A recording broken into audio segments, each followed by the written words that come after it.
Musicians often live the craziest lives, and far too many have lost their lives before even hitting 30. Mortality is a scary subject, and many artists have written songs about it, pondering that eternal question of what's waiting on the other side.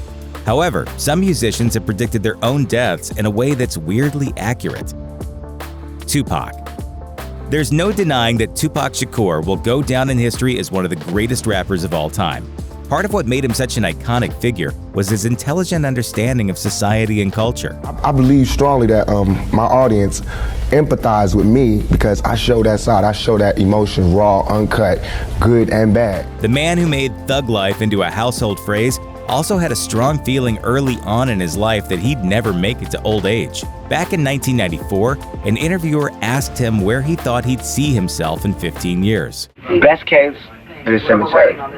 Not in the cemetery. Sprinkled in ashes, smoked up by my homies. He quickly corrected this to say that that was a worst-case scenario, and he'd rather be a multimillionaire than dead. But that wasn't the only time Tupac expressed such certainty about an early death. In 1995, Tupac told Vibe magazine that he was giving them what he called his final interview, expressing a desire to have his story told accurately before he died. Then, in 1996, he filmed the music video I Ain't Mad At Ya, which depicted him in the afterlife, communicating with his loved ones. Just a few weeks later, Tupac's life ended in a drive-by shooting in Las Vegas. He was only 25 years old. Left Eye. Lisa Lopes, best known as Left Eye of TLC, was only 30 years old in 2002. But her life had already become an explosive cocktail of controversial headlines, domestic abuse, and public fallouts. That year, Lopes flew to Honduras for a recovery sabbatical and to film a documentary about her life. Throughout the documentary, her belief in premonitions was a focal point.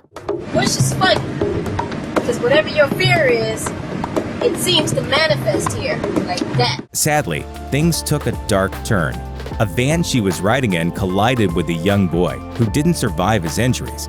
Though Left Eye had only been a passenger in the van, she still paid for all of the boy's hospital and funeral costs. Can you tell the family that whatever they decide to do, we can help? Okay. Whatever choices they make. According to documentary footage from the time, she was noticeably chilled by the fact that she and the boy shared a surname. These are the shoes that belong to the little boy. And his last name was Lopes. According to the documentary footage, she became convinced that some sort of malevolent spirit was following her, meaning to kill her instead of the boy. Later, while still in Honduras, the car Left Eye was driving swerved off the side of the road. The chilling moment was caught on film. She did not survive the crash. John Lennon. The world recoiled in shock when John Lennon was shot, but Lennon himself might have been less surprised than everyone else. Frida Kelly, who worked as a secretary for the Beatles when she was a teenager, told The Guardian, "The first thing that came into my mind when he died was that he used to say, 'I won't be here when I'm 40. I won't make 40.'" However, Kelly's story isn't the first time that someone has talked about Lennon's cynical expectations for his future. Newsweek revealed that all the way back in 1965, Lennon told a reporter his expectations for himself and his fellow bandmates, sharing, "We'll either go in a plane crash or we'll be popped off by some loony." He was right. Lennon was shot and killed at about 11 o'clock last night outside his apartment building. He was 40. Michael Jackson. The public generally accepts that Michael Jackson died from an overdose, but who was responsible? According to the courts, the answer was Jackson's doctor, Conrad Murray, who was found guilty of involuntary manslaughter. However, not everyone buys the notion that Jackson's death was an accident. The singer's daughter, Paris Jackson, told Rolling Stone she believes the truth is a lot more sinister and says everyone in her family agrees with her on this. She said, "He would drop hints about people being out to get him, and at some point he was like, 'They're gonna kill me one day.'"